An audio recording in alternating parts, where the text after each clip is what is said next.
Hi everyone, so in today's video I'm going to be showing you how I do a fluid pour. Included will be how I mix my paints, the products I use, and the best way I've found to layer the paints to help create cells. If you do have any questions, please feel free to leave them in the comments below and I'll try and get back to them as soon as I can. So what you want to do first is get some plastic sheeting or cardboard, newspaper, anything that you can use to protect your surface and stop you getting paint everywhere, especially if you're using like a table or something that you would use for other things. Next you want to get some little tubs or cups or whatever you want to use to mix your paint in. So I tend to use a variety of different paints. I've got anything from Liquitex, Windsor & Newton, Pebeo paints. I've got one or two golden paints. It doesn't really matter which ones you use, just as long as they're acrylic paints. And then I use Floetrol for my pouring medium. It does create some nice cells if you get the right consistency. I've just popped it in this little measuring jug because it just makes it easier to pour into the pots. But yeah, I've got some water on the side as well because that helps to give the paint a little bit of a thinner consistency. But you don't want it too thin because it will run straight off the canvas. Obviously something to stir it with. I use plastic spoons, but you can use lolly sticks or anything like that. Next you're going to want a mini blowtorch or chef's torch. It's just to pop all the bubbles, all the air bubbles that come up, just so you don't get like little craters in your painting. Some tissue to wipe your hands with, or baby wipes, or you can use gloves. Personally I don't like using them because I just feel really restricted wearing them. But yeah, oh yeah, you need a cup as well, obviously, to pour your paints in, otherwise, well, what's the point? And then your canvas, if you pop some little pins in the back, drawing pins or picture pins, whatever they're called, they'll just lift the canvas up and stop it sticking to the surface while the paint's drying. So once you've got everything sorted out, you can start mixing your paints. So what you do then is you just take your Floetrol, pour some into the pot, obviously, and then start mixing it in with your paint. Now obviously if you put too much Floetrol in, or whatever pouring medium you use, you put too much in, you can just add some more paint, that's no problem. Likewise, if you don't put enough in, you can add some more pouring medium into the pot, and I tend to pop a little bit of water in there as well. It just, like I said earlier, it just thins the paint out a little bit and gives a better consistency. I've just sped this next part up because I don't think anyone wants to sit there and watch me mixing paint for the next few minutes. So I hope you enjoy the time lapse of it anyway.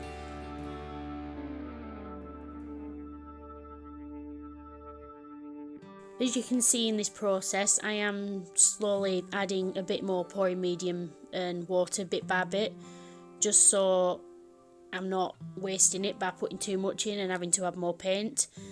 It can be a slow process sometimes, but it's better to do it slowly than rush it and end up making a mess. So once you've got your paints mixed up, the consistency you're looking for is sort of a bit like runny ice cream, maybe just a tiny bit thicker. As you can see, these are quite, you know, they're not really runny, but they're runny enough.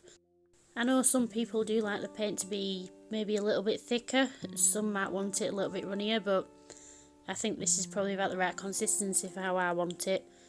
Obviously everyone has their own personal preference, so it's however you find the paint, like how it flows best once you've got it onto the canvas.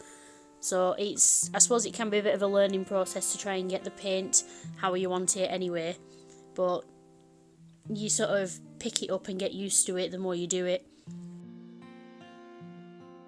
Once you've got your paint mixed up, next you want your canvas, and make sure it's level because otherwise you can end up with the paint all running off one end.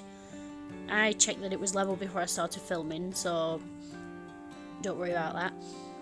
Then you get your cup and you can start layering your paints into your cup. Now I tend to use white first because it's one of the more denser paints, so obviously it will sink to the bottom. So I'll start layering. I tend to do 2, maybe 3 layers of the colours just for sort of added effect. It tends to help create cells more.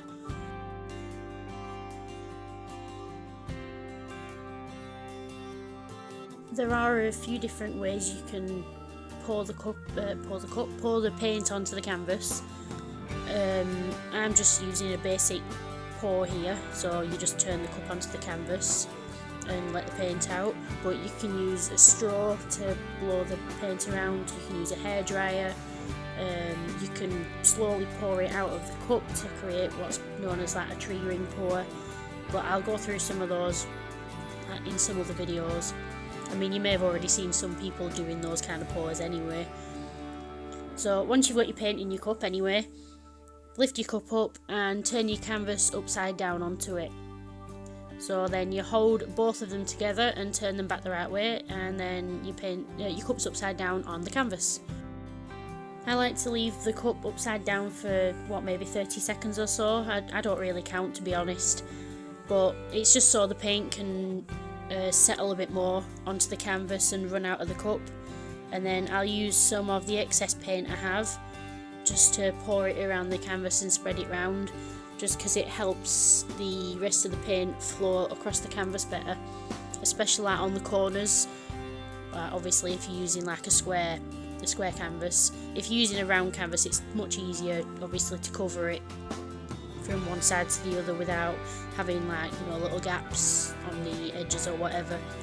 But that's why I tend to do this, because it just helps the paint flow a little more.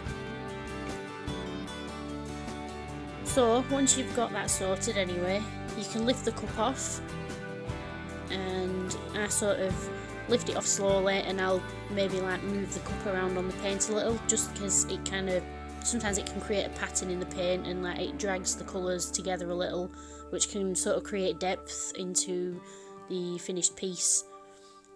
Then I use my torch and I'll pop the bubbles that come up to the surface like straight away before I move it around.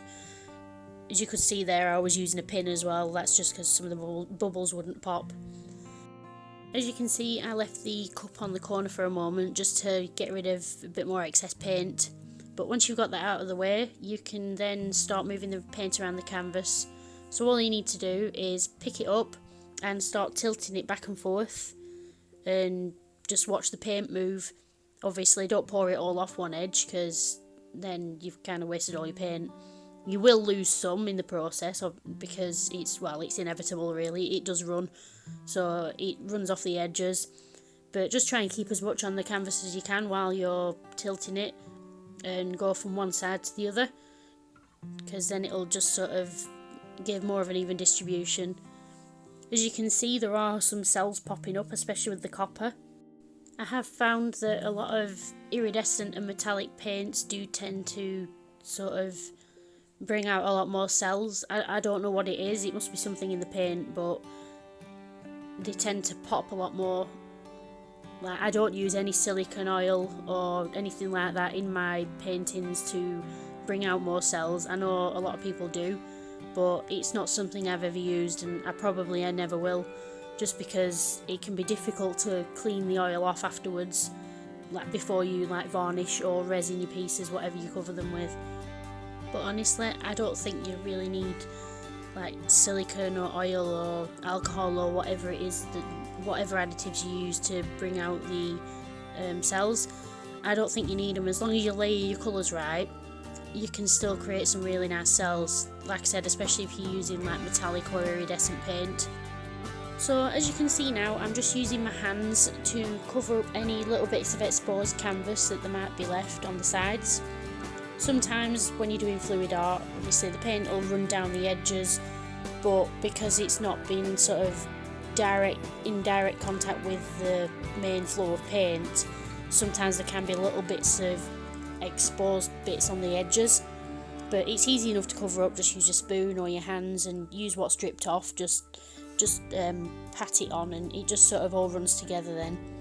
Then use your blowtorch and just pop all the bubbles on the top. It helps to stop like little craters and that forming once it's dried.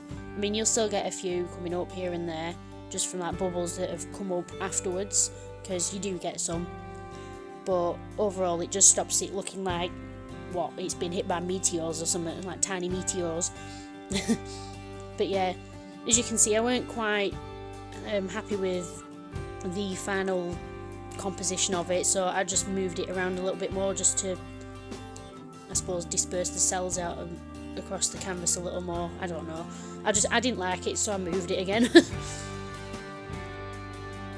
So we're coming towards the end of the video now anyway. I hope you've enjoyed watching. I'm sorry I've rambled a bit, it's my first proper video on here, first voiceover, so it has been a bit nerve-wracking. When I'm nervous I tend to talk more, so sorry about that. But if you've enjoyed it, it'd be really great if you could like, leave a comment, and maybe even subscribe. Thank you so much for watching.